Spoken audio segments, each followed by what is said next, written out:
복음이 고플 때 복음 한 끼. 자, 지난 시간 드리면 받는다.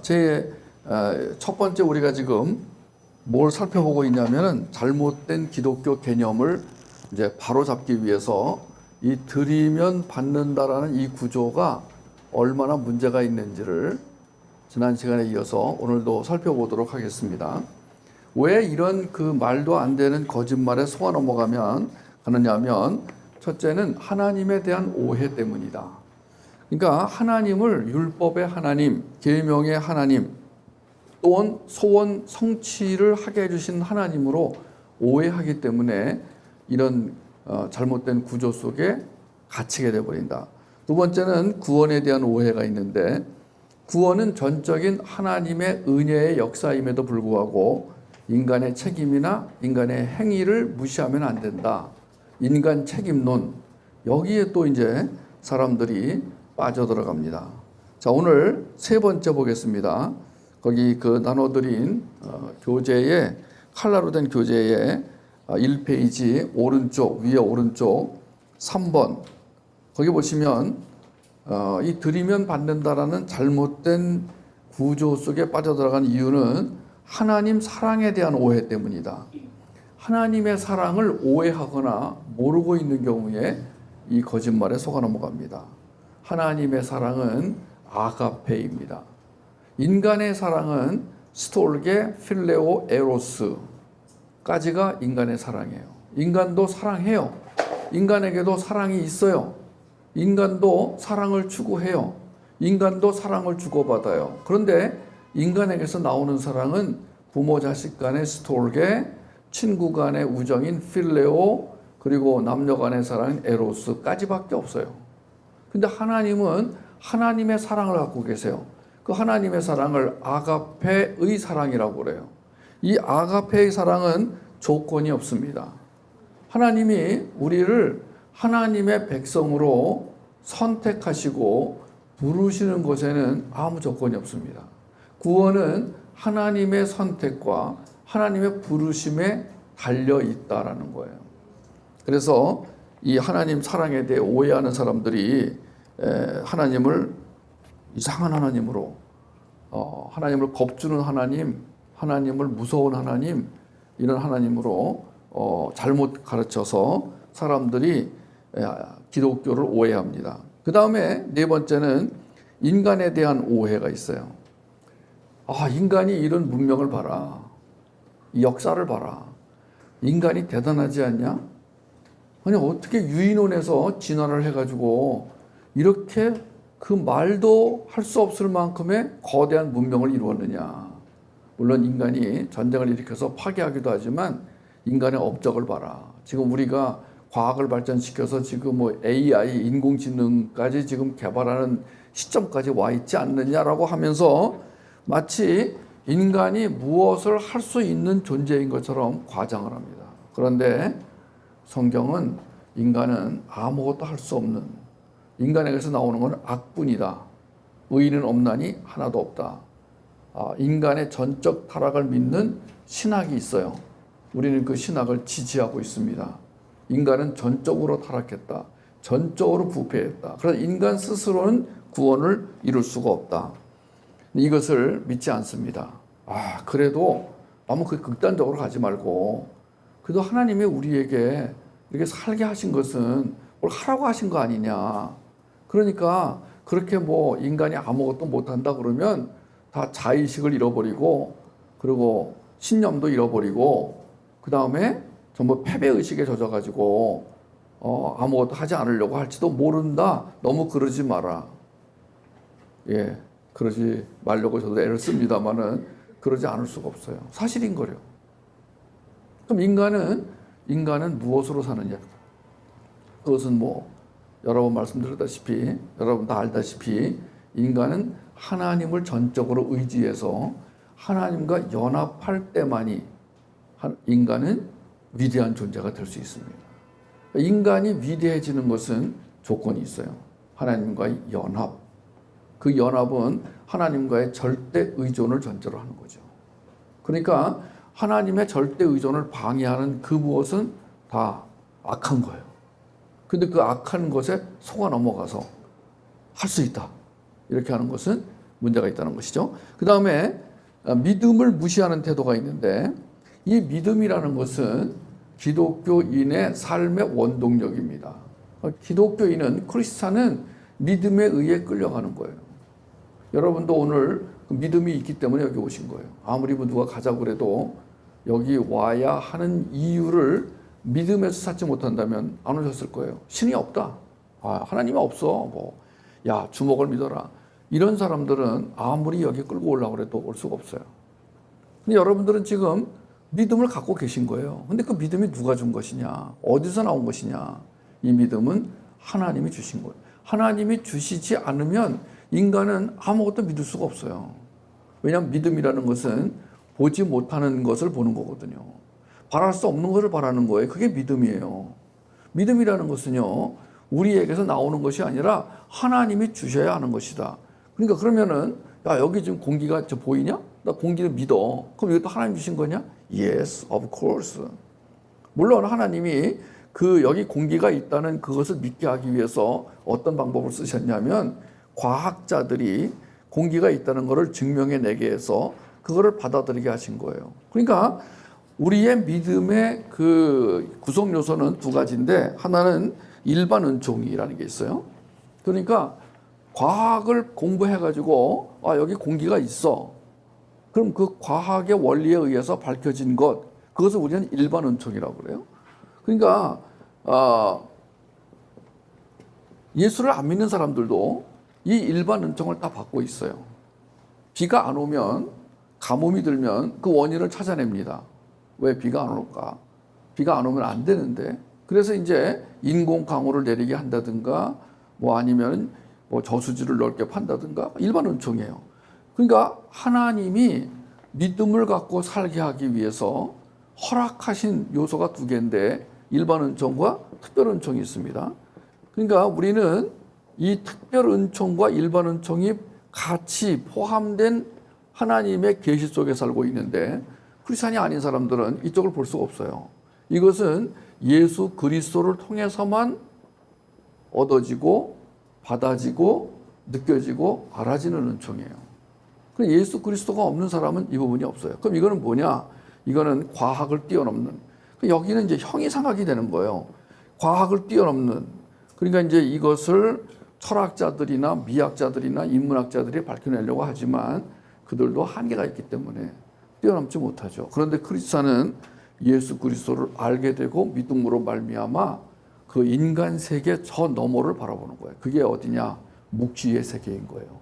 오늘 거기까지 설명이 돼야 되는데, 자, 그러면은 이 믿음을 무시하기 때문에, 또 믿음을 오해하기 때문에, 또는 믿음이라는 그 존재를 모르기 때문에 크리스찬들이 어디에 빠져요?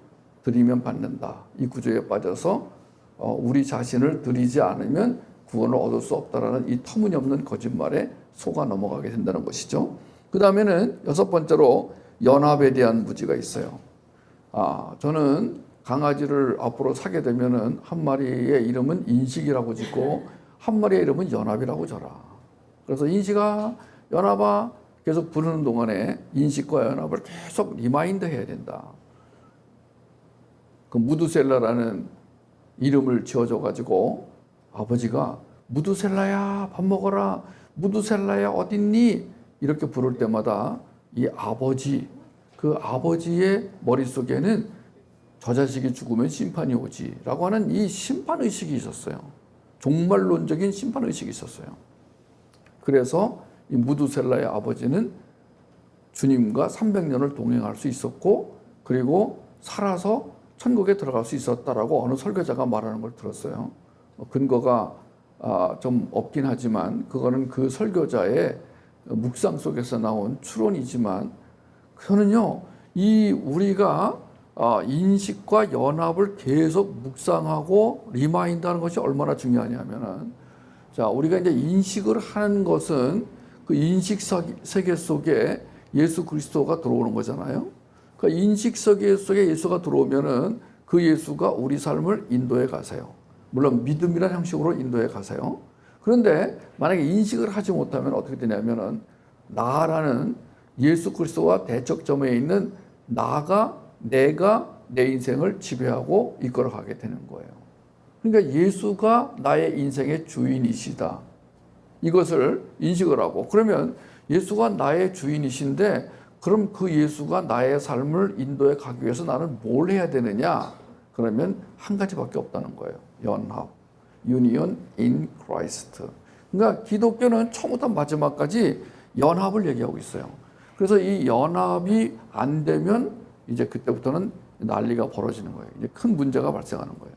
그것이 이제 아담 때부터 이제 계시록까지 성경에 나오는 수많은 사람들이 저질렀던 실수와 과오가 어디서 오냐면은 예수 그리스도와 연합이 되지 않았을 때, 그때 일어났던 사건들. 뭐 얼마나 많은 그 엄청난 사건들이 고난을 통해서, 역경을 통해서 다가오는지 몰라요. 우리가 살 길은 하나밖에 없다. 예수 그리스도의 연합이다. 왜 그러냐? 원래 우리는 예수와 한 몸이었기 때문이다.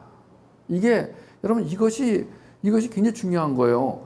우리가 왜 예수와 하나가 되어야 되느냐면 원래 우리는 그 예수의 본체이신 하나님과 하나였던 거예요. 이러면은 나의 존재 가치가 완전히 달라집니다. 내가 하나님이라는 분을 믿어가지고 복을 받는 게 아니라 원래가 나는 그분과 하나였어요. 그런데 그 완전하신 하나님이 불완전한 나하고 하나로 한 몸됨을 하셨어요. 자, 하나님은 완전하시지만 나는 불완전해요. 완전한 창조주와 불완전한 피조물이 하나가 될 수 있다. 와우, 이거는요. 이게 만약 믿어지면 끝난 거예요. 그때는 하산하세요. 아마 그렇게 되면 학점을 따가지고 아마 이 땅을 떠나게 될 거예요. 이 땅을 빨리 떠나는 사람이 복된 사람이에요. 오래 남아있는 사람이 구질구질한 거예요. 이게 일반 세상 사람들의 인식과 또 반대가 되는 거죠. 일반 사람들은 장수를 해야 복 받는다. 근데 장수를 하더라도 삶의 질이 문제예요. 암 걸려서 장수하는 거하고 깨끗하게 일찍 죽는 거하고 어떤 게 더 바람직한 죽음이라고 생각하세요? 이 땅에 오래 사는 것이 뭐 이렇게 대단한 거예요? 맨날 뉴스는 흉포한 뉴스, 괴로운 뉴스만 나오는데 뭐 이렇게 오래 살고 싶으세요? 그럼 우리가 떠나지 않는 이유는 무엇인가? 떠나지 못하는 이유, 떠나고 싶은데 떠나지 못하는 이유. 떠나고 싶어져야 돼요. 떠나고 싶지 않은 사람에게는 이런 얘기가 아주 별로 기분 좋은 얘기 아니에요. 재수없는 얘기가 돼요. 그럼 떠나고 싶어지는 이유는 뭔가? 바로 그 영혼의 세계를 알고 있기 때문에. 제가 만약에 내일 하와이에 특급 호텔에 예약이 돼 있다면 지금 제가 얼마나 마음이 설레겠습니까? 하와이에 특급 호텔에 한 5박 6일을 그냥 완전히 음식과 뭐 휴양과 뭐 모든 걸 다 그 투어와 다 무료로 누가 이제 제공하기로 했어요. 비행기도 최소한 비즈니스석, 프레스티지석 이상으로 타게 돼 있어요. 그럼 여러분 제가 얼마나 지금 하와이 생각하고 다시 가서 이제 하와이 책 뒤져보고 하와이에 대한 정보 얻고 하와이 갔다 온 사람에게 어떻게 하면 가서 더 즐길 수 있을까 알아보고 그러지 않겠어요? 그게 이제 우리가 왜 여기서 그 천국을 그리워하지 않냐면은 믿어지지 않는 거예요. 천국이 있다고 생각이 안 드는 거예요. 그러니까 여기서 오래 살고 싶은 거예요. 천국이 믿어지는 순간이 언제냐면 예수님과의 연합입니다. 연합이 되어지면 그때는 놀랍게도 내가 보지 못하던 것을 보게 되고 들을 수 없는 걸 듣게 되고 알 수 없는 걸 알게 되는 거예요. 그래서 이 연합을 강조를 해야 되는데 연합을 강조하고 어떻게 연합할 수 있는지를 알려줘야 되는데 오늘날 많은 교회에서 이 얘기를 안 합니다. 연합을. 가장 중요한 걸 빼먹는 거예요. 연합에 대한 오해, 연합에 대한 무지, 연합에 대한 망각이 기독교를 망쳐놓는 거예요. 이 연합은 다른 말로 원바디, 한 몸됨이에요. 자, 이 한 몸됨이란 개념이 되게 중요합니다. 이 땅에 크리스찬은 예수 그리스도와 한 몸을 이루는 것이고 그 크리스찬들이 모여서 이룬 교회는 또 그리스도와 한 몸이 되는 거예요. 그러니까 결혼은 이거를 알려주려고 결혼은 바로 이거를 알려주려고 결혼이란 제도를 만드신 거예요. 하나님이 남자와 여자를 결혼시킬 때 많은 하객들을 모아놓고 그 결혼의 의미를 선포하도록 되어 있어요. 근데 그 결혼의 의미가 뭐냐면 바로 예수와 우리는 하나다라는 거예요.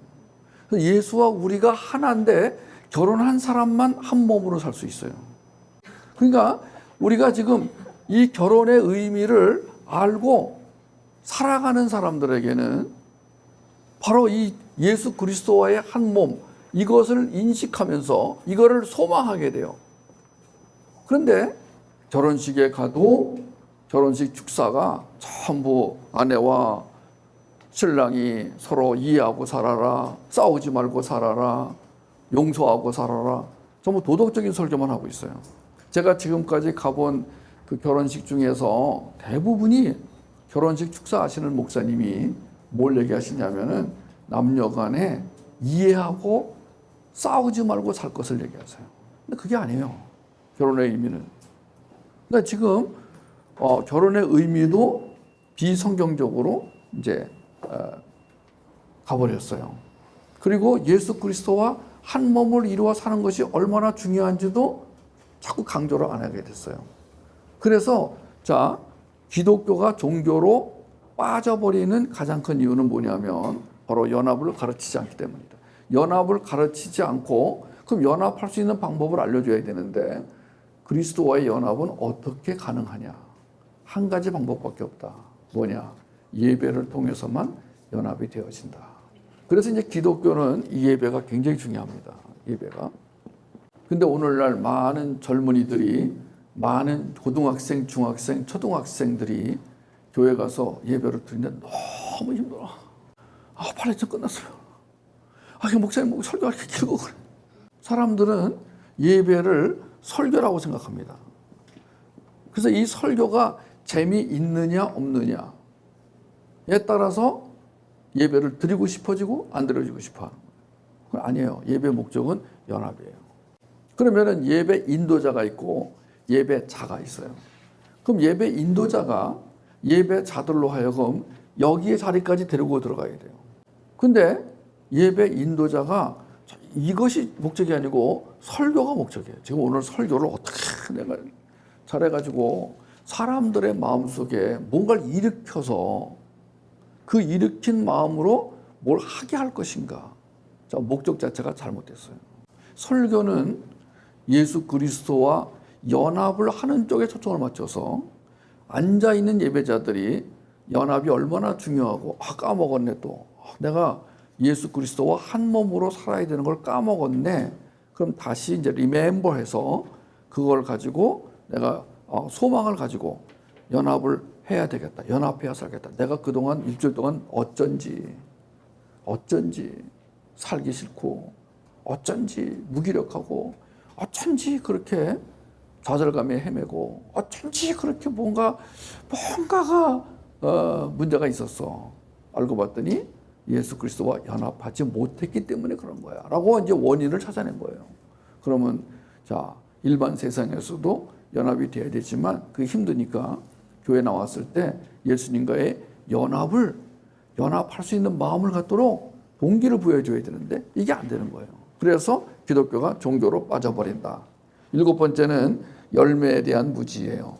살아있는 크리스찬은 열매를 맺게 돼 있어요. 근데 그 열매가 뭐냐가 문제예요. 물론 하나님 안에 들어가면 예수와 연합이 되면 행위가 달라져요. 그러니까 삶의 행태가 달라집니다. 갑자기 욕을 많이 하던 사람이 욕을 안 하게 되고 미워하던 마음이 사랑하는 마음으로 바뀌고 뭔가 그 사람의 행태가 달라져요. 그런데 사실은 기독교의 본질은 어떤 행위의 변화보다도 더 중요한 것이 있어요. 뭐냐? 우리의 성격이 하나님의 성품으로 교체되는 거예요. 이건 다음에 또 이제 다른 과에서 보도록 하겠습니다. 그러니까 열매라는 것은 성경에서 열매 없는 나무는 죽은 나무다라고 하면서 열매를 굉장히 강조합니다. 심지어는 복음서에 보면은 예수님이 그 무화과 나무를 봤는데 무화과 나무에 열매가 없다고 저주를 해가지고 나무를 죽여버리는 사건까지 벌어집니다. 그때 옆에 있던 제자들은 이해가 안 갔어요. 지금 저 나무는 성실하게 살아온 나무예요. 지금은 열매를 맺을 때가 아니에요. 근데 갑자기 예수님이 화를 왜 내시는가? 그 당시만 해도 그 제자들은 성령을 받지 못했기 때문에 그 예수님의 그 본 마음을 알 수가 없었어요.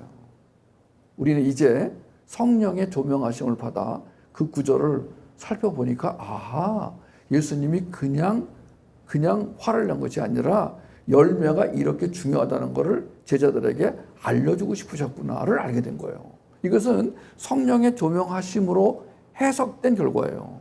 그러니까 예수님이 그렇게 열매를 맺는 나무로 살게 해주고 싶었어요. 그리고 요한은 그걸 알아먹었어요. 요한은 요한복음에서 특히 15장에서 열매가 없는 삶이 얼마나 위험하고 비참한가를 강조를 하기 위해서 포도나무를 비유를 들어가지고 포도나무에 만약에 열매가 없을 경우에는 이것은 그냥 밖에 버려가지고 사람들에게 밟힌다 라고까지 했어요. 밟혀 죽는다. 밟혀 사라진다. 비참하게 된다. 거기에 초점은 비참하다, 죽는다가 아니라 열매를 맺는 원리를 설명하기 위해서 요한복음 15장을 요한이 기록한 거예요. 어떻게 해야 맺느냐? 내가 그 안에 그가 안에야. 이게 한 몸됨이에요. 이거는 10번 강조해도 지나침이 없어요. 그래서 이거를 똑같은 말만 되풀이하면 재미가 없기 때문에 우리는 이 한 몸됨을 아가서를 통해서 아가서를 공부하면서 계속 그 아가서의 어떤 스토리를 따라가면서 한 몸됨을 계속 지금 확인하고 있는 거예요. 이 연합에 대해서 한 몸됨에 대해서 한 몸을 이룰 수 있는 자격을 가진 사람은 딱 하나밖에 없어요. 신부. 그러니까 신랑이신 예수 그리스도와 한 몸을 이룰 수 있는 자격증을 가진 사람은 하나밖에 없어요. 신부. 그 신부가 그 신랑을 그리워하는 정도를 신부의 영성이라고 그래요. 신부됨이 얼마나 신부됨이냐. 이 사람에게 지금 신부됨이 얼마나 일어나고 있느냐. 아, 난 신부 같은 거 필요 없어요. 뭐 남자인데 뭐 내가 뭐 지금 그런 얘기 하지 마세요. 뭐 이렇게 하는 사람은 신부의 영성이 없다. 더군다나 신부란 말을 들으면 와닿지가 않아. 그러면 이 사람은 신부됨의 영성이 없는 거예요. 신부됨의 영성이 없는 사람의 특징은 뭐냐? 침실에 들어가고 싶은 마음이 없어요. 그럼 뭐 너나 들어가세요. 나는 그냥 적당히 살면서 적당히 돈을 벌어서 헌금 정도나 하지 뭐 당신처럼 그렇게 뭐 사역자로 선교사로 목사로 이렇게 살고 싶지 않아요 라고 하는 사람들은 침실이 아니고 거실 정도, 거실도 부담이 되면은 그냥 뭐 마당에서 잠깐 인사하는 정도, 그냥 교회 가서 그냥 목사나 뭐 예수님까지도 잠깐 인사하고 나오면 되지 뭐 너무 깊이 들어가면 곤란해, 이런 사람이 있어요. 그런 사람들은 예루살렘 여자들, 아가서에 나오는 예루살렘 여자들인 거예요. 그러니까 이 연합에 대해서 무지한 사람이 어디에 빠지느냐? 드리면 받는다에 빠지는 거예요. 그 다음에 그 열매에 대한 무지도 마찬가지예요. 열매라는 것은 자 주님이 그토록 강조하신 열매는 성경에 보니까 행위가 아니라 성품이었다. 그 증거가 결정적인 증거가 갈라디아서 5장 22절 23절이었다. 성령의 열매는 오직 성령의 열매는 그래놓고 사랑, 희락, 화평, 오래 참음, 자비, 양선, 충성, 온유, 절제, 화평. 이거 보니까 이게 전부 다 성품이에요. 이게 그것도 하나님이 가지신 성품이에요. 이 열매를 맺는다. 그러면 그 내적인 성품을 갖게 되면 이 사람은 자동적으로 외적인 행동에 변화가 일어나게 돼 있다. 이거예요. 우선순위가 성품이에요. 그러니까 이 열매에 대해서 무지합니다. 그럼 내가 오늘 그토록 주님이 원하시고 강조하신 열매를 맺기 위해서는 어떻게 되는가? 하나밖에 없어요. 지성소에 들어가서 나라는 나무에 맺혀진 이 가짜 열매, 이 더러운 열매와 하나님의 거룩한 열매가 맛교환이 일어나야 되는 거예요. 그 외에는 방법이 없어요. 우리가 아무리 노력해도 우리가 쌓는 벽은 위험한 벽인 거예요. 인간의 어떤 선행이나 어떤 뭐 의지적 산물로 뭔가를 해내지만 그것은요 하나님 보시기엔 아무것도 아닌 거예요. 하나님이 가장 귀하게 여기시는 것은 뭐냐면 우리 내면에 맺히는 거룩한 성품의 열매인 거예요.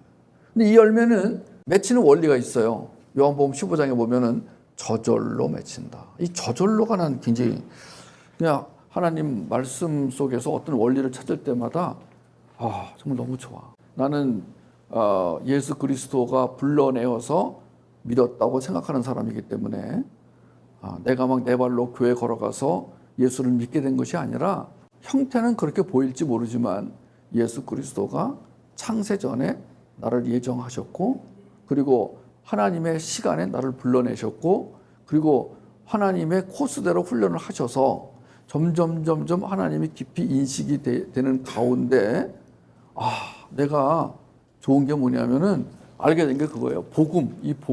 이 복음을 복음으로 알게 된 거예요. 사람들은 이 복음을 어디로 끌고 가냐면 율법이나 계명이나 또는 지침이나 규범이나 뭐 이런 걸로 끌고 와가지고 얽어매려고 해요. 이것들은 다 은혜와 관계가 없는 묶임의 조건들인데 이 복음은 나를 자유하게 하며 나를 행복하게 하며 나를 안심하게 하며 이것이 복음의 특징이에요. 그래서 그 복음의 특징 중에 하나가 뭐냐? 너에게서 아름다운 열매가 맺을 텐데 저절로 맺게 될 것이다. 이 저절로란 말 한마디에 나는 오늘 행복함을 느끼는 거예요. 이 세상은 저절로 되어지는 게 없어요. 콩을 심어야 콩이 나고 팥을 심어야 팥이 나요. 땀 흘려 일하지 않으면 국물도 없어요. 그리고 이제는 경쟁을 해가지고 나의 경쟁자를 제거해야만 살아갈 수 있어요. 근데 하나님은 저절로 맺을 거야. 걱정하지 마. 단지 네가 하나만 기억해다오. 원래 너와 나는 한 몸이었다. 싫어요. 저에게 자유를 주세요. 그 자유가 아니고, 그러니까 자 우리가 이제 자유를 달라고 이제 뭔가 이렇게 신에게 예속되면은 막 구속받을 것 같은 두려움이 있는 사람이 있어요. 그거는 신을 잘못 알고 있는 거예요. 보통 다른 신들은 달래야 되고 갖다 바쳐야 되고 빌어야 되고 이 세상에 있는 인간이 만든 신들은 공통점이 뭐냐? 빌어야 돼요. 가서 손이 발이 되도록 빌고 그 다음에 뭘 갖다 바치고 달래고 얼르고 이래야 뭔가 조금 줄락말락 그러는데 그런 신의 개념으로 하나님을 생각하니까 하나님과 연합되는 게 무서운 거예요. 겁나는 거예요. 두려운 거예요. 더군다나 엄마 아버지 살아가는 거 보니까 두려운 거예요. 엄마 아버지가 기독교인인 사람들이 굉장히 상처가 많은 게 뭐냐.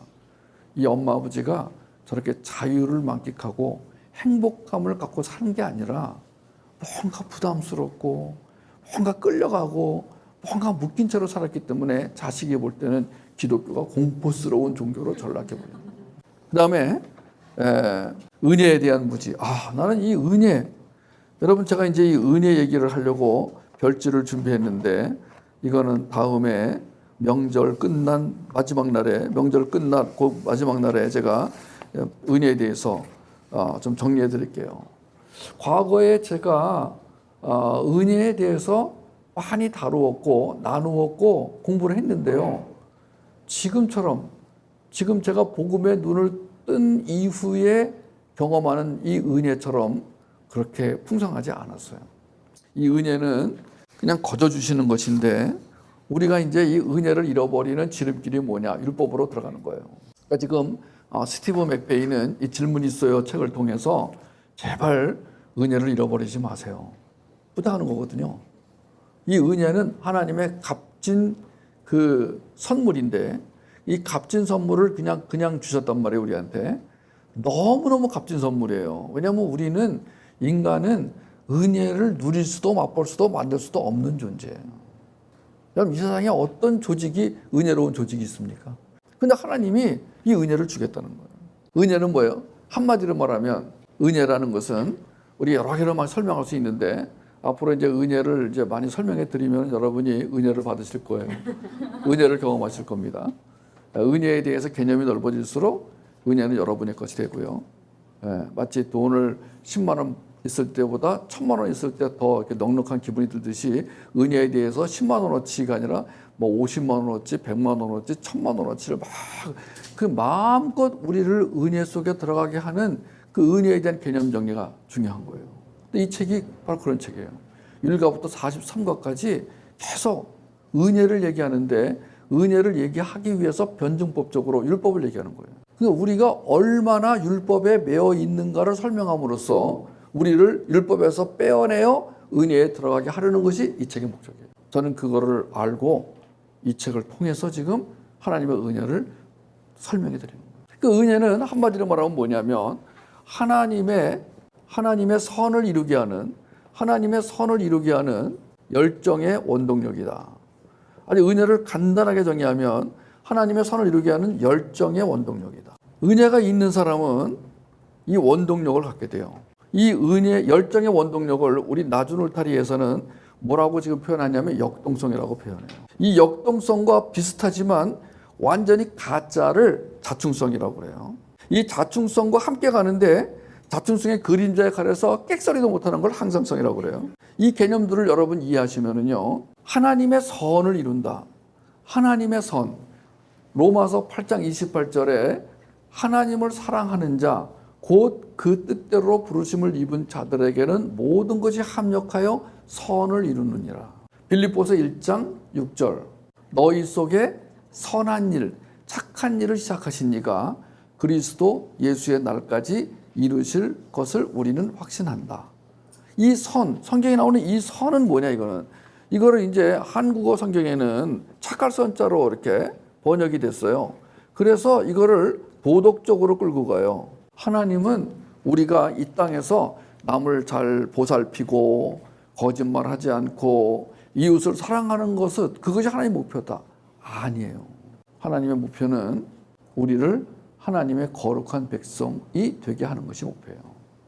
하나님의 목적은 우리가 이 땅에서 거룩한 백성, 하나님의 거룩한 백성으로 세워져 가는 것, 세워지는 것, 이것이 하나님의 목표예요.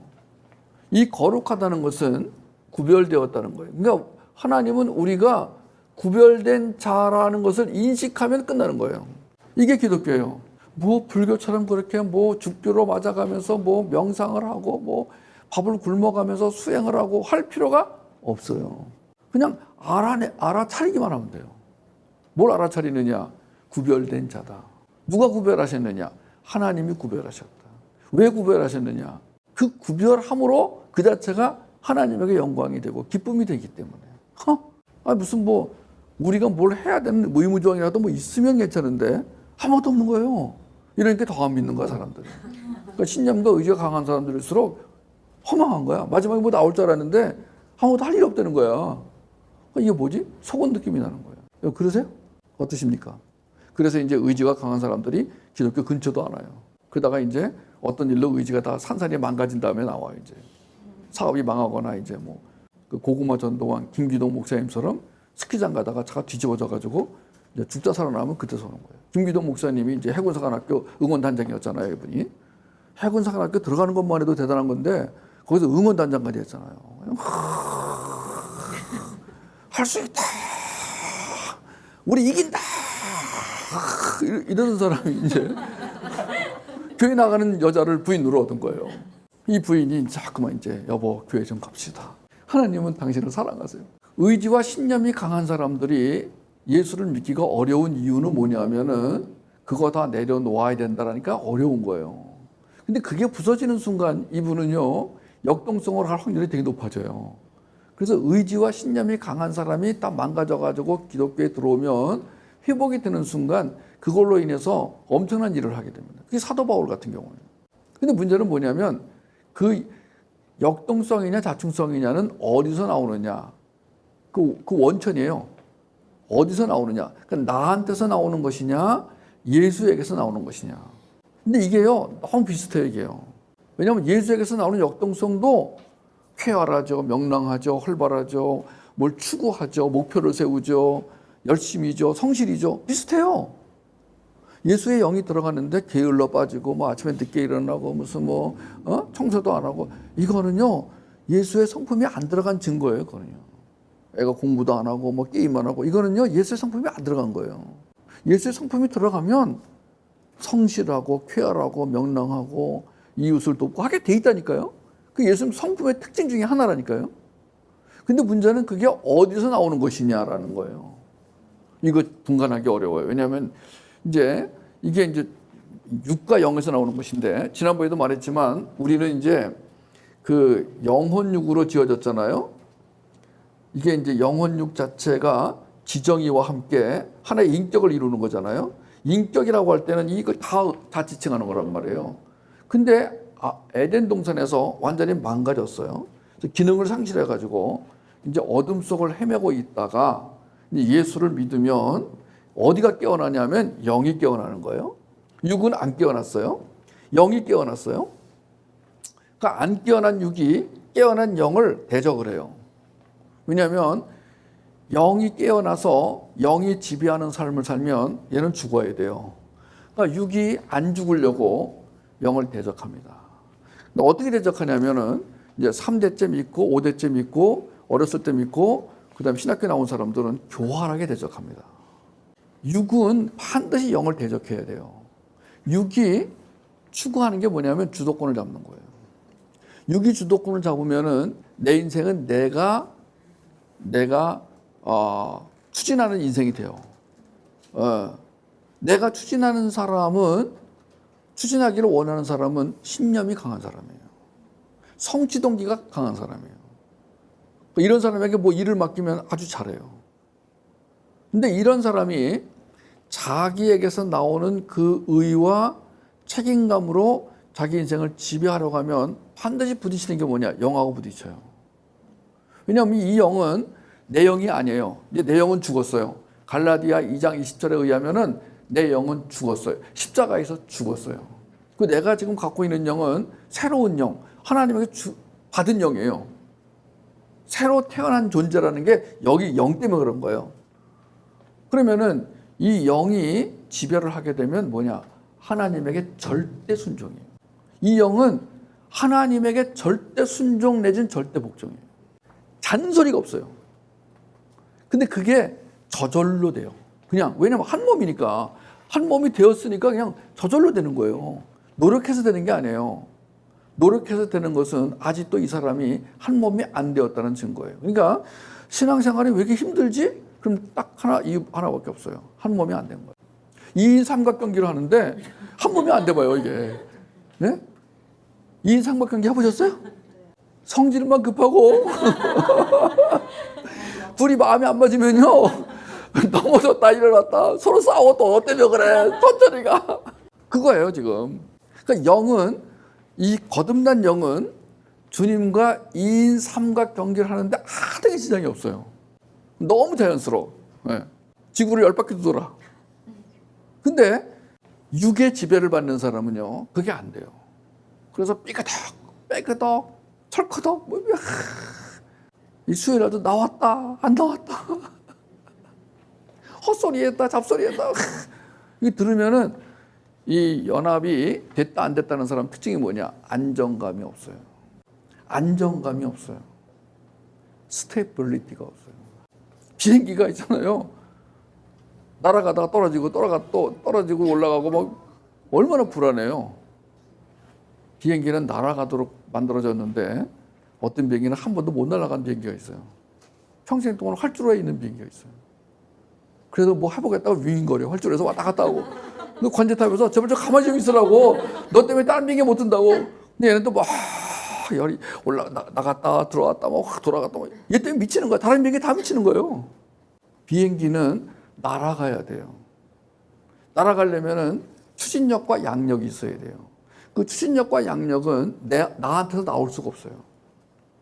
이거는 예수 그리스도에게서 나와야 돼요.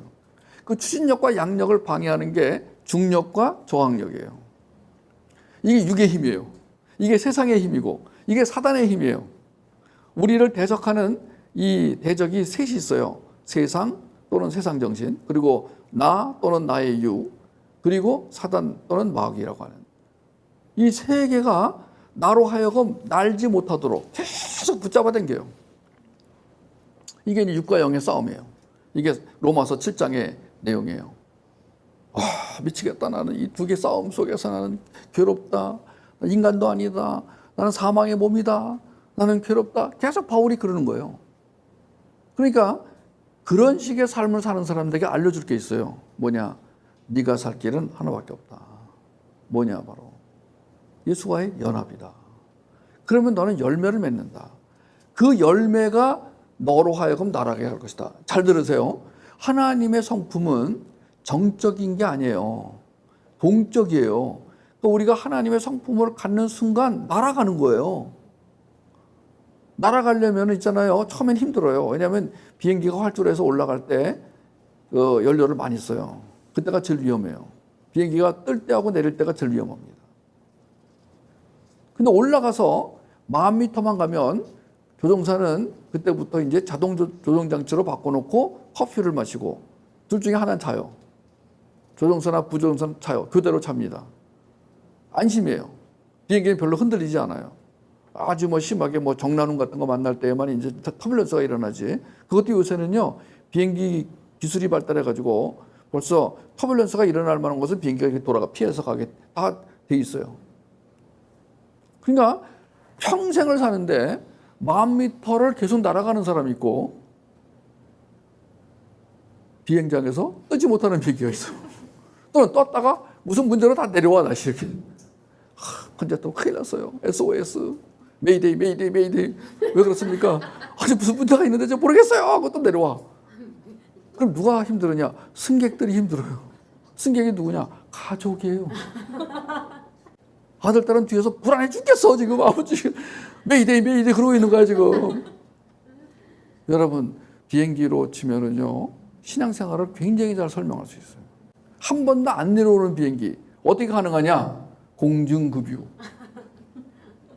공중급유 받는 걸 봤는데 멋있어요.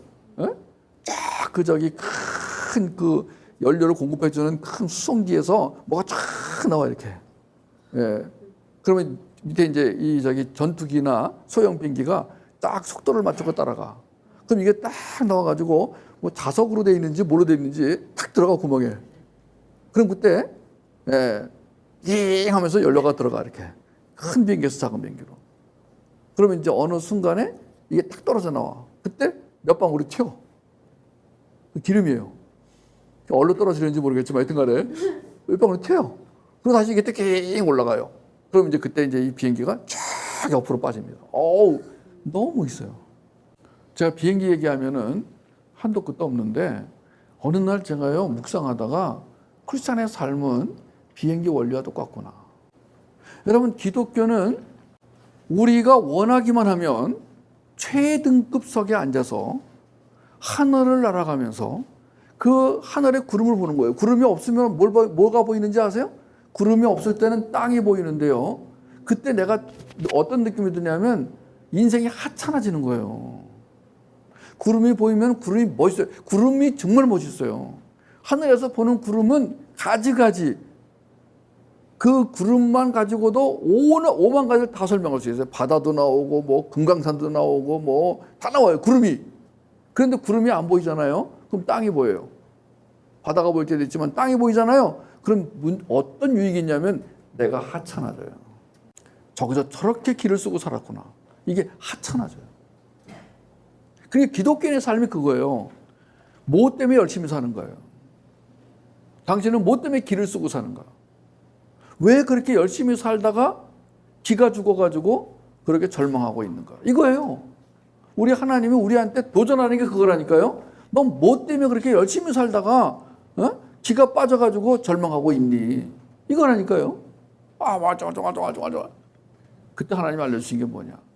너는 그렇게 살 필요가 없어. 너는 지금 1등석 비행기에 앉아서 이제 구름을 바라보며 모든 서비스를 다 받을 자격이 있어라고 해도 안 믿어.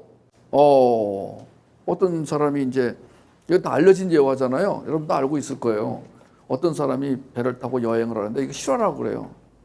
근데 이 사람이 배를 타기 전에 비스켓이랑 이제 몇 가지 이제 음식을 준비해가지고 가방에 챙겨놓고 돈이 별로 없으니까 겨우 배표를 사가지고 이제 돈이 없으니까 배에서 아무것도 안 사 먹겠다고 결심하고 배를 타고 가는데 첫날은 과자 먹고, 둘째 날도 과자 먹고, 셋째 날은 뭐 부스러기 먹고, 이러고 있는데 너무 배가 고프고, 먹고 싶은데 보니까 저쪽에 보니까 뭐 만찬이 있는데 뭐 거기 뭐 돼지고기, 소고기, 뭐 염소고기, 양고기 참 산의 진미가 있는데 침이 넘어가는 거예요. 이 사람이 그걸 보고 꿀떡꿀떡 하고 있는데 승무원이 다가오더니 저기 손님 왜 그러십니까? 그래서 저거 너무 부럽다고. 그랬더니 아니 손님 배표를 안 사셨냐고. 그러니까 샀다고. 그 배표에 저거 다 먹을 수 있는 권리가 있다고. 여러분 이 손님이 어떻게 했겠어요? 그때부터 이제 천국 생활을 한 거죠. 자, 몰라서 못 사는 거. 우리가 이런 복음 공부를 하는 목적 중에 하나가 뭐냐면 몰라서 못 사는 사람에게 알려주는 것이 목적이 첫 번째는. 두 번째는 알긴 알았는데 이제 잊어버린 거예요. 세 번째는 잊어버리지는 않았는데 육의 힘이 강해가지고 육은 우리를 땅으로 끌어내립니다. 영은 우리를 하늘로 끌어올립니다. 이 두 개가 맞짱을 뜨면 괴로운 생활이 됩니다. 그럼 어떻게 되느냐? 육이 완전히 죽어야 됩니다. 육이 죽으려면 어떻게 하느냐? 방법 하나밖에 없습니다. 영이 살아야 됩니다. 육은 안 죽습니다. 내가 육을 죽일 수가 없어요. 육은 달랠 수도 없어요. 육은 6억에도 안 넘어가요. 얘는 아주 굳세어라 금순화예요. 근데 영이 육을 죽입니다. 이 원리가 어디 나오냐면 로마서 8장에 나옵니다. 그래서 여러분 앞으로 한 달 동안에 로마서 8장을 다 외우는 사람에게는 여기 있는 사람들이 10,000원씩 걷어가지고 드리겠습니다. 2명이 나오면 반으로 쪼개겠습니다. 다 외우면 제가 10,000원씩 가는 걸로 하겠습니다. 로마서 8장. 로마서 8장을 외우는 사람에게 제가 돈이 문제가 아니라 엄청난 축복이 있을 거라고 제가 분명히 약속드립니다. 로마서 8장은 정말 저는 저한테 누가 만약에 난 성경이 너무 굵어가지고 성경을 다 읽을 수가 없다. 그러니까 네가 믿는 기독교의 진리를 성경 속에서 단 한 절만 얘기해라. 그러면 요한복음 3장 16절. 그런데 나는 요한복음 3장 16절 갖고 이해가 잘 안 된다. 그러니까 자, 한 장 정도만 해라. 그러면 이 사람을 딱 봐가지고 공부 좀 많이 한 사람은 로마서 8장, 공부를 좀 적게 한 사람은 요한복음 15장. 왜냐하면 로마서 8장은요 좀 성경 공부를 좀 많이 했어야 돼요. 좀 어려워요. 사도 바울의 수준이 좀 어려워요. 이분이 좀 공부를 많이 하신 분이에요. 요한복음 15장은 쉬워요. 그냥 읽기만 하면 돼요.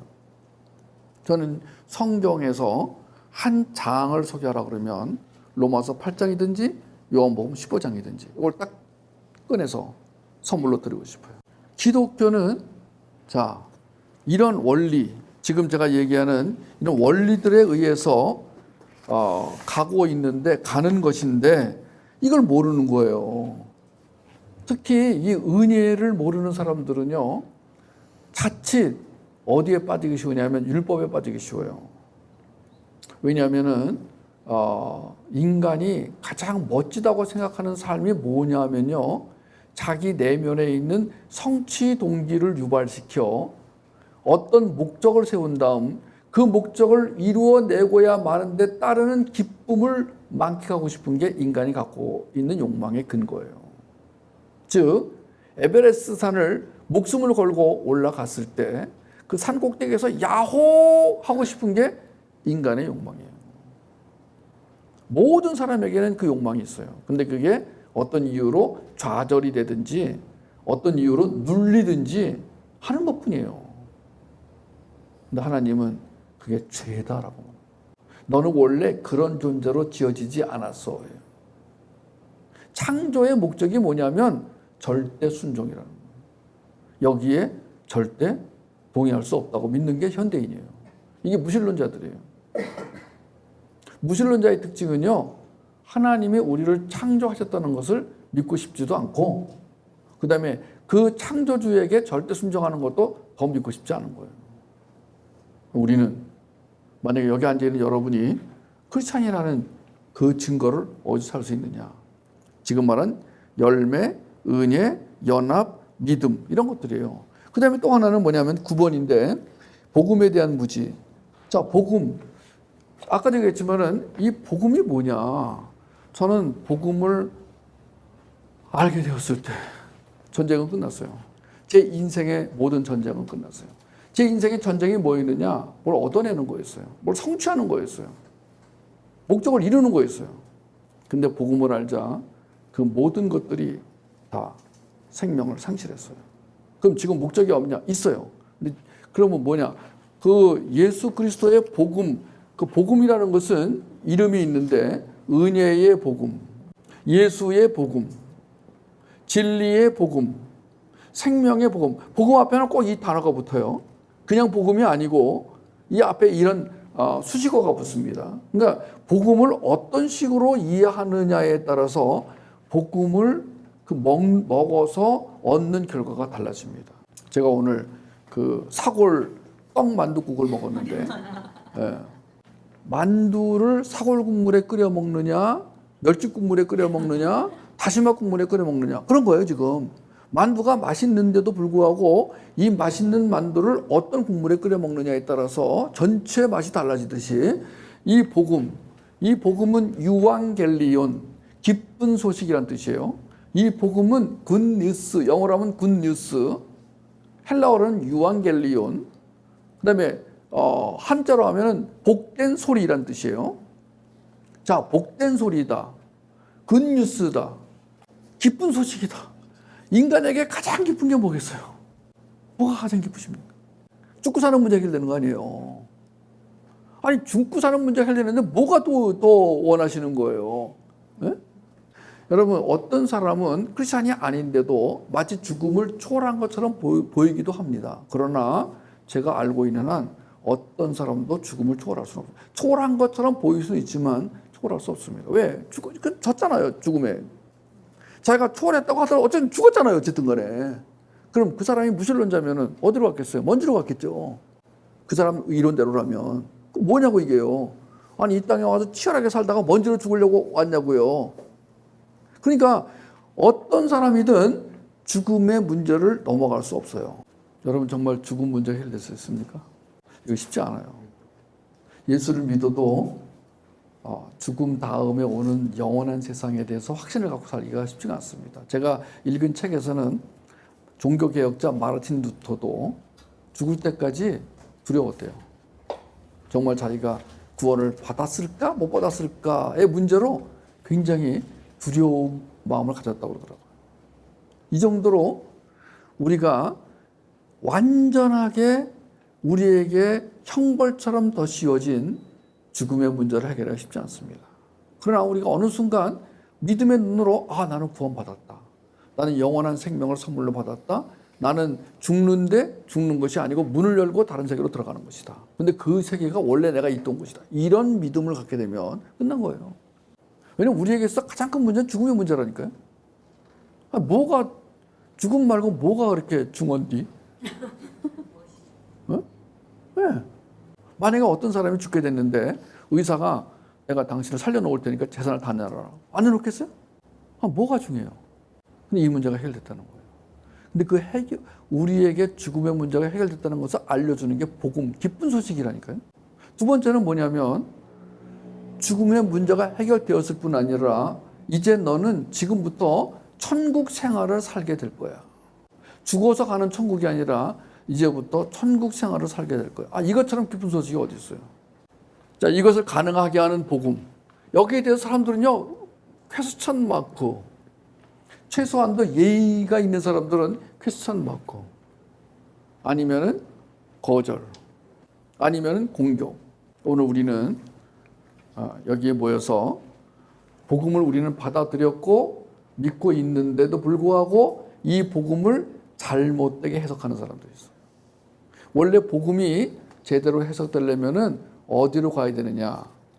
복음을 말하는 사람들은 항상 어디로 이 복음을 설명해서 데려가야 되냐면 예수 그리스도로 데려가야 돼요. 왜냐하면 복음이란 예수 그리스도이기 때문에 그래요. 그게 어디 나오냐면 로마서 1장 2절에서 4절에 나와요. 근데 많은 사람들이 복음을 얘기한다고 해놓고 어디로 끌고 가냐면 드리면 받는다로 끌고 가는 거예요. 이게 복음이라는 거예요. 여러분 이게 얼마나 기가 막힌 일이에요. 이게 지금 이게. 많이 드리면 많이 받고 적게 드리면 적게 받느니라. 이건 복음이 아니에요. 그건 give and take라니까요. 복음은 내가 무엇을 드리는가와 관계없이 그분이 주신 것을 누리는 게 복음이라니까요. 내가 드린 거를 받는 게 무슨 복음이냐고요. 은행도 이자를 주는데 요새 뭐 좀 이자가 없긴 하지만은 아니 뭐 은행 아니면 딴 데 투자하면 되는 거지. 우리가 머리 좀 쓰면은 투자할 때 많잖아요. 그렇게 해서 얻는 게 아니고 그냥 이 생명이라는 것을 이건 지금 돈으로 따질 수가 없는데 이거를 그냥 주겠다. 줬어요. 근데 이 생명이 어떤 생명이냐면 소위 말해서 우리가 영생이라고 하는 생명이 두 가지가 있는데 하나는 영원히 하나님과 함께 사는 축복된 삶이 있고 하나는 하나님과 단절된 어둠에서 절망스럽게 살아가는 영원한 생명이 있는데 너에게는 그 앞에 설명한 그 생명을 주겠다. 이것처럼 기쁜 소식이 어딨냐고요. 그러니까 받았어요. 어쨌든 받았어요. 뭐 다 믿든 절반만 믿든 일부를 믿든 아니 본능적이든 받았어요. 근데 그 다음에 문제는 이제는 이걸 받았는데 지옥같이 사는 사람이 있어요. 아까 말했지만 배표를 샀는데 부스러기 과자 부스러기 먹고 앉아 있는 거예요. 아니에요. 그러면 이 복음을 복음으로 알기 위해서는 앞에 요게 붙어야 돼. 은혜의 복음, 예수의 복음, 진리의 복음, 생명의 복음, 생수의 복음. 여기 쭉 붙어야 돼 이렇게. 그러니까 이 붙는 단어, 개념들을 얼마나 알고 경험했느냐에 따라서 복음을 아는 거예요. 그리고 그것은 전부 은혜가 붙든 생수가 붙든 뭐가 붙든 다 뭐예요? 예수님의 속성이에요. 예수의 속성이에요. 그거. 다른 데로 가면 안 돼요. 예수 그리스도는 우리를 살리기 위해서 오시지 않았어요. 여기 맥베이가 그 말했어요. 예수는 단지 우리를 살려 천국에 보내기 위해 오신 게 아니라 예수가 오신 목적은 우리 안에 들어와 나와 함께 살기 위해 오셨다. 많은 사람들이 예수를 얘기하는데 예수 믿으면 구원받습니다. 까지만 얘기해요. 사람들은 구원을 받고 나면 이제 죽으면 구원받을 거야. 죽으면 천국에 갈 거야. 여기서 내 일을 하는 걸 참아내야지. 기독교인의 삶이 쉽지가 않아. 어떻게 할 수 없지 뭐. 내가 믿었는데 뭐 참아내야지. 이게 아닌 거예요. 예수는 우리를 건져내서 천국에 휘탁 던지기 위해서 오신 게 아니라 그분은 이 땅에 오신 목적이 내 안에 들어와 나와 함께 살고 내 대신 살아주시기 위해 오신 거예요. 그게 목적이라니까 그분이 오신 목적이. 근데 그거를 설명 안 해. 그래서 오해하는 거예요. 10번째는 자충성과 역동성의 혼란이에요. 이것처럼 혼란스러운 게 없어요. 제가 지난 시간에도 말했지만 지금 우리 대한민국에서 유치원, 초등학교, 중학교, 고등학교를 정식으로 나온 사람들에게 성실할 필요가 없다. 최선을 다할 필요가 없다. 이러면 얼마나 웃기는 얘기가 되는 거예요. 자충성이란 나의 힘으로 열심히 사는 거예요. 그거를 에레미야 2장 13절에서 뭐라고 그랬냐면은 생수의 근원을 떠나 구덩이를 파는 것으로 설명했다고요. 그러니까 많은 사람들이 생수와 관련 없이 자기 구덩이를 열심히 파고 있어요. 그러면 나타나는 결과가 뭐냐면 목이 마름이에요. 이 목이 마름은 뭐가 결핍됐다는 거거든. 지금 뭐가 결핍된 거예요? 수분이 결핍된 거 아니에요. 그러니까 이 결핍이라는 단어가 굉장히 중요한 단어입니다. 자, 우리는 결핍된 채로 태어나서 결핍된 상태로 삶을 살아가다가 결핍된 채로 죽기 쉬워요. 이건 비극입니다. 이것은. 그러면 이 결핍에서 가장 그 나쁜 결핍이 뭐냐면 사랑의 결핍이에요. 그러니까 하나님의 사랑이 채워지지 않은 사람의 경우에 이것이 뭘로 가냐면은 상처로 가요. 이 사랑의 결핍이라는 이 말 자체가 상처예요. 일반적인 용어는 트라우마예요. 이 상처는 그냥 두면 쓴 뿌리가 돼요.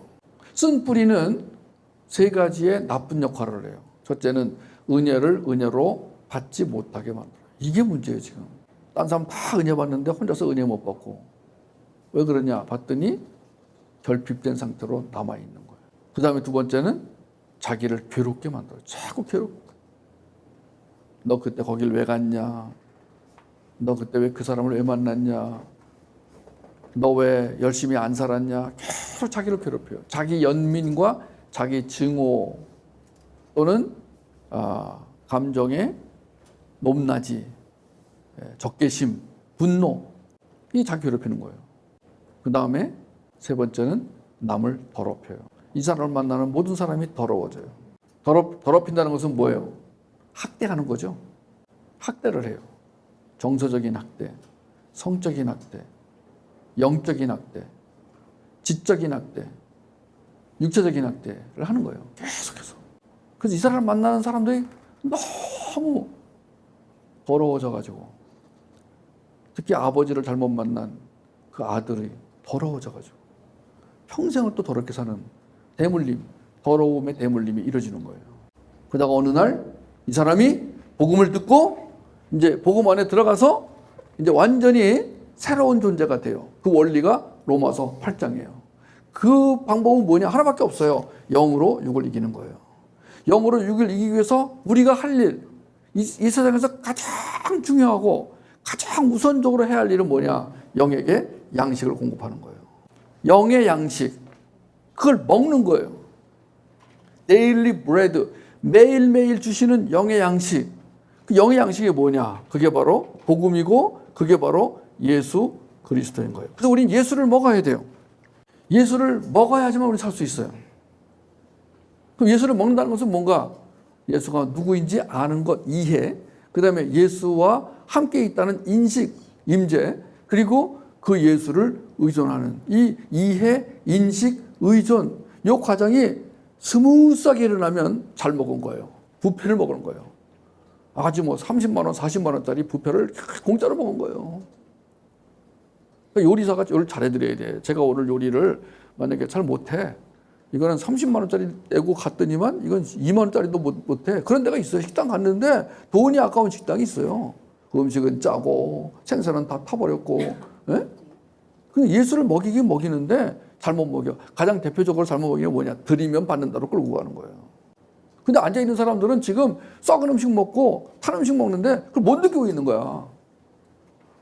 지금 이게 음식이 들어가서 지금 병을 일으켜. 조금 아까 뉴스 보니까 A형 간염 환자가 지금 무지하게 많아졌는데 이유를 알고 봤더니 중국에서 수입한 그 젓갈, 그 조개 젓갈을 통해서 A형 간염이 그 바이러스가 전염됐다는 거예요. 그 지금 방송에 나오는데 뭐 37톤 중에서 32톤을 먹었대요 벌써.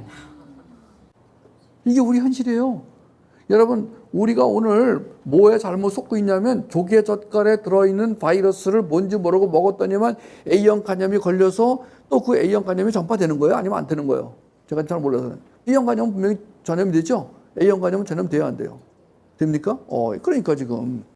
그런 거라니까 지금. 오늘 기독교 안에 어떤 일이 벌어지냐면은 조개젓을 먹고 A형 간염 걸린 사람이 들어와가지고 젓가락 먹다 넣어두면 옆 사람도 그 젓가락 먹고 또 걸리고 또 걸리고 또 걸리고 또 걸려가지고 조개젓 먹은 사람 한 명인데 그 사람 때문에 다 걸리는 게 이게 지금 잘못되는 거예요. 이 드리면 받는다 구조가 아니고 받았기 때문에 드린다로 가야 된다고. 내가 지난 말했잖아요. 그죠? 이게 굉장히 위험한 말이에요. 드리면 받는다가 아니라니까요. 받았기 때문에 드린다가 돼야 되는 거예요. 그게 역동성이라니까요. 이게요, 말장난 같으잖아요. 아니라니까. 완전 다른 거라니까, 이건 지금. 그럼 받았기 때문에 드린다가 되려면은 뭐가 돼야 돼요? 결핍에서 체험으로 가야 돼, 이게. 결핍된 상태에서는 크게 일어날 리가 없어요. 왜냐하면 결핍된 사람은 반드시 뭘 찾게 되냐면 대체물을 찾게 돼 있는데 이 대체물이라는 것은 복음의 근원이신 예수가 아니고 자기 욕망을 채우는 것이 대체물이에요. 그러면 자기 욕망을 채우는 대체물을 통해 또 내가 강화되는 거야. 내가 강화되면 나의 신념과 의지가 강화되는 거예요. 그러면 예수의 인식 의존은 물 건너가 버리는 거예요. 그럼 육이 승리하는 거야. 얘가 오늘도 그런 거야. 네가 공부해봐라. 성역 공부 가봐라. 네가 복음 공부 가봐라. 수요 예배 가봐라. 박수 짝짝짝짝 환영. 아마 오늘 집에 가면 그래 육이 환영 프레카도 걸고 잘 갔다 왔니? 예, 이럴 거라니까. 예. 육이 얼마나 교활하고 얼마나 노련한지 아세요? 육이?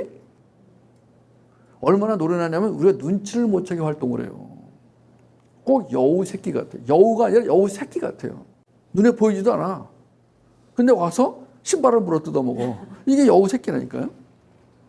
주님이 아가서 그 2장 7절에서 그 포도원에 꽃이 피었으니까 여우를 잡아라. 여우를 잡자. 여우를 잡아다오. 예? 신랑이 신부에게 우리 포도원에 꽃이 피었으니까 여우를 잡을 때가 됐다. 왜 그런 거예요? 난 포도나무 꽃을 그 사진에서 처음 봤어요. 실제로 본 일이 없어요. 근데 하얀 그 구슬, 저기 벼슬들 같이 달렸는데, 조그만 구슬 같은 게 쫙 달렸어요. 예뻐요. 근데 포도원에 꽃이 피었으니까 여우를 잡을 때가 됐다. 왜 그러냐? 이제 곧 그 꽃이 열매로 바뀌어요. 여우가 포도를 좋아하나 보죠? 그 이솝 동화에도 그거 나오죠? 신포도 이야기. 여우가 왜 신포도 먹고 뭐라 그랬지 그때? 그러니까 포도가 높이 달려서 점프를 했는데도 안 닿으니까 저건 신포도가 틀림없어. 예. 그 이솝 우화에 나오잖아요. 그러니까 여우가 포도를 먹긴 먹나 봐요. 왜냐 아가사에도 나오거든. 예, 포도는 모르면 거야 이건. 포도는 성경에서 포도는 하나님의 성품, 하나님의 열매를 말하는 거잖아요. 그러면 하나님의 성품이 하나님의 성품 이게 이제 열매인데 하나님의 성품이 뭘로 가냐면 세계관으로 간단 말이에요. 이제 하나님의 성품은 성품으로 머물러 있는 것이 아니라 세계관으로 가게 돼 있어요. 이 세계관이 우리의 행동을 유발시켜요. 이 행동이 우리의 운명을 만들어요. 그러니까 하나님의 성품이 이제 오늘 우리 서한나 실장이 설명을 잘해줬는데 지금 어떤 책을 읽고 있는데 그 책이 너무 좋아가지고 여러분 다 필독서로 그 책을 다 읽으시길 바라는데요. 책 제목을 나중에 알려주세요. 하나님의 성품이 뇌 구조를 바꿔요. 그래서 뇌 안에 있는 마음을 움직여요. 이 마음이 생각을 움직여요. 이 마음과 생각을 관장하는 게 인간의 사고력인데 이것을 바꿔버려요. 그러니까 이것이 바뀌기 때문에 행동이 바뀌게 돼 있는 거예요. 행동이 바뀌면 운명이 바뀌는 거예요. 그러니까 운명은 오늘 내가 뭘 생각하고 내가 어디를 가기로 결정하냐에 따라 운명이 달라지는 거예요. 하나님의 성품은요, 반드시 세계관으로 가야 돼요. 그럼 여기에 이제 성품이 세계관으로 가기까지도 뭐가 필요합니까? 여기에 이제 교육과 훈련이 필요한 거예요. 그래서 우리로 하여금 하나님이 계속해서 예배 드리게 하죠. 그 다음에 예배와 함께 교육받게 하시죠. 교육받게 하시고 훈련하게 하시죠. 그래서 이제 기독교인이 되면은 이 세 가지는 자연스럽게 예배와 교육과 훈련이 자연스럽게 가면서 이제 분별력이 생겨요. 통찰력과 분별. 그게 이제 영적인 말이 붙느냐 안 붙느냐가 중요해. 영적인 통찰력이냐 일반적인 통찰력이냐, 영적인 분별력이냐 일반적인 분별력이냐. 통찰과 분별은 어떤 상황을 파악하는 능력이면서 동시에 뭔가를 결정하게 하는데 기여하는 능력을 통찰과 분별이라고 하는 거예요. 이걸 아는 거예요. 이 영적인 통찰력의 핵심이 뭐냐? 하나님이 누구신가라는 거예요. 그럼 하나님이 하신 일이 보여. 쫙 하나님이 하시는 일이 쫙 보여. 이렇게 하나님은 이렇게 일하시는구나 이렇게. 그러니까 하나님과 한 몸이 된 사람의 특징은 하나님 마음을 내가 갖게 돼요. 하나님 뜻이 이렇게 와서 내 뜻이 돼버려요. 그게 하나님과 한 몸 된 사람의 특징이에요. 그걸 우리는 영적인 통찰력이다라고 말하는 거예요. 그 결정을 해요. 자, 오늘 여기 수요 예배에 올 것인가 말 것인가부터 시작해서 이제 내가 예배 끝나고 그 다음에 어떤 행동을 할 것인가, 모든 것이 다 선택, 결정, 선택, 결정, 선택, 결정이에요. 근데 그게 운명을 만드는 거예요. 마지막에 우리가 죽을 때 돌아보니까 전부 하나님이 하신 거예요. 근데 형태는 내가 결정한 거예요. 잘 들으세요. 내가 결정했는데 내 입에서 뭐가 나오냐? 주님이 하셨습니다. 그래서 이걸 뭐예요? 주님의 데스티니라고 말하는 거예요. 이게 하나님의 선이에요. 아까 말한 하나님이 선을 이루신다가 바로 그거예요. 근데 만약에 공부 안 해, 교육 안 받고 훈련 안 받았어, 예배도 빠져, 그럼 어떻게 된 거예요? 내가 살았어 이제. 그럼 내가 내 마음대로 가. 그럼 나는 뒤에 뭐가 있어요? 욕망이 있어요. 나는 욕망에 사로잡힌 사람이야. 욕망이라는 것은 꼭 무슨 더러운 것만 있는 게 아니에요. 욕망은 깨끗한 것도 있어요. 욕망이 깨끗하다는 것은 뭐냐? 남을 위해 사는 것도 욕망이에요. 여러분 이거 오해하지 마세요. 남을 위해 열심히 사는 것도 욕망이에요. 그렇게 나가서 봉사하는 것도 욕망이에요. 그 왜 봉사를 이렇게 열심히 하느냐? 인정받으려고. 또는 결핍을 채우려고. 이 사람 안에 그 욕망을 이루려고 하는 어떤 동기가 있는데 그 동기를 쭉 파고 내려가서 성경으로 비춰봤더니 그냥 비춰보면 안 나와요. 성경이라는 걸, 그 성경을 비춰보기 위해서는 성경을 조각조각 내가지고 체계화해야 돼요. 그거를 성경적 세계관이라고 그래요. 성경은 체계적이지 않은 책이기 때문에 성경을 체계화하기 위해서는 많은 노력이 필요해요. 그래서 그거를 해낸 사람이 앞에 선배들이 있어가지고 우리 도움을 많이 받아요. 그 중에 한 사람이 프란시스 셰퍼 같은 사람이에요. 근데 우리는 좀 좋은 세상에 사는 게 우리 앞에 선배들이 그런 노력을 많이 하고 돌아갔어요. 조금만 찾아보면은 우리 선배들이 한 좋은 결과들을 내가 가지고 도움을 받을 수가 있어요. 우린 굉장히 좋은 세상에 태어나서 우린 정말 행복하게 살다 죽는 거예요. 왜냐하면은 우리 신앙의 선배들이 굉장히 많은 그 열매들을 우리한테 이미 주고 갔거든요. 그 중에 하나가 이 세계관이라는 이 어려운 주제를 쉽게 이해할 수 있도록 책을 많이 써준 거예요. 그럼 우리는 지금 하나님의 성품을 가지고 하나님이 원하시는 삶으로 가기 위해서는 이 세계관이라는 강을 반드시 건너야 되는데 그것은 예배와 교육과 훈련으로만 가능하다. 다른 건 없어요. 그래서 이거를 이루기 위한 이렇게 살도록 돕는 훈련의 장소로 가셔야 돼요. 근데 그걸 방해하는 장소가 뭐냐? 드리면 받는다. 드리면 받습니다. 이런 사람을 조심하시라는 거예요. 그리로 가시지 말라는 거예요. 그런 설교를 거부하시라는 거예요. 왜냐하면 자꾸 헷갈리게 만드는 거니까. 그 다음에 11번째는 사랑의 왕에 대한 무지가 있어요. 우리가 백성이라는 전제로 하면은 왕이 있어야 돼요. 이 왕은, 왕과 백성은 반드시 하나님의 나라로 또 전제로 합니다. 그러니까 크리스찬 중에서 하나님의 나라 개념이 있는 사람과 없는 사람은 또 천지 차이예요. 하나님의 나라 개념이 없는 사람은 소명의식이 없어요. 하나님이 우리를 부르신다 그러면 두 번 부르세요. 하나는 구원으로 부르시고 또 하나는 하나님 나라 완성을 향해 부르세요. 근데 하나님 나라 개념 잡기가 어려워요. 왜냐하면 하나님 나라는 보이는 나라가 있고 보이지 않은 나라가 있어요. 하나님 나라는 이미 와 있고 아직 안 왔어요. 이거 쉽지 않아요. 신학 공부에서는 시험 보기 위해서 달달 외워가지고 채점 그 시험 문제를 치르니까 쉬운 것 같지만 이걸 진짜로 이해를 깊이 하려면 쉽지가 않아요. 근데 그 하나님의 나라 개념이 내 안에 어느 사이인가 들어와서 자리를 잡았어요. 그러면 나는 하루하루 살아가는 게 밥을 먹기 위해서 사는 게 아니고 하나님의 나라를 이루어가는 하나님 나라의 완성을 향해서 가는 소명자가 되는 거예요.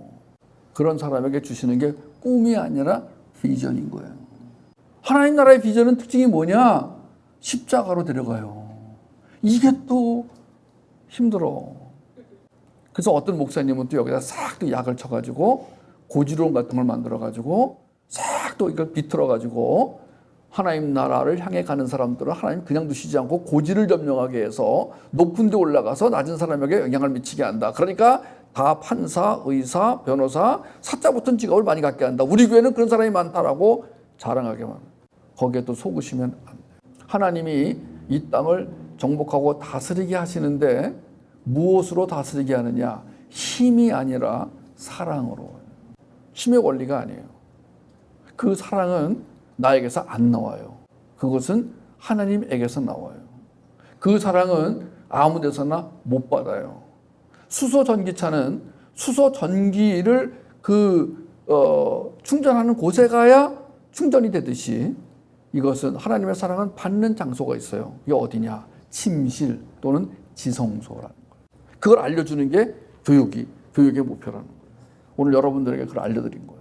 다 알고 있었는데 또 육이라는 놈이 이거 다 지우개로 지워놔가지고 그래서 복음은 날마다 새롭게 들리는 이유가 뭐냐? 복음 때문이 아니에요. 복음 때문이 아니라 나 때문이에요. 네. 복음이 날마다 새롭게 들리는 이유가 뭐냐? 내가 환자이기 때문에 그런 거예요. 무슨 환자? 기억 상실증 환자. 그래서 사역을 해보니까 사역이 쉬워요. 똑같은 얘기를 해도 또 새롭게 들리는 거야. 사랑의 왕을 사랑의 왕으로만 설명하면 됩니다. 복음을 복음으로만 설명하면 됩니다. 오늘날 뭔가 기독교가 오염된 게 뭐냐? 일반 지식에, 일반 지성에 넘어가가지고 일반 지성적 관점을 가지고 설교하면은 멋있어 보이는 그냥 사랑의 왕을 사랑의 왕으로 그러면 그 사랑의 왕에 대해서 받아들이는 사람에게는요, 성령이 역사하셔서 그 성령께서 그 똑같은 한국말인데도 불구하고 그 한국말로 들리는 그 메시지에 성령이 역사하셔가지고 갑자기 내 안에서 반응이 일어나기 시작합니다. 그 반응은 대부분 희열, 기쁨, 감사, 충만함으로 나타납니다. 지금 여기서 안 일어나도 걸어가는 중에 갑자기 탁 그 희열의 그 감정이 몰려올 수가 있어요. 그러니까 지성 안에 하나님의 복음이 들어가면 지성이 일단 깨어나요. 근데 이걸 딱 가로막는 감정이에요. 이 감정으로 하루 동안 피곤하고 지치고 막 상사한테 얻어맞고 월급은 조금 받고 그래가지고 왔는데 이 감정이 딱 묶어 있던 것이 어느 순간 감정이 탁 풀리면은요, 이 지성 안에 들어있던 이 복음이 그때부터 이제 날개를 달기 시작하는 거예요. 이게 밤중에 자다가 어디 일어날 수 있고 집에 가는 길에 일어날 수도 있고 여기서 그걸 강요할 필요가 없어요. 자, 우리 다 같이 기쁘게 찬양합시다. 기쁘지 않아요? 피곤했어. 집에 자고 싶은데 뭐가 피곤해? 더군다나 성가대도 없는데 지금. 여러분, 저는 오늘 이 저녁에도 속지 마십시오.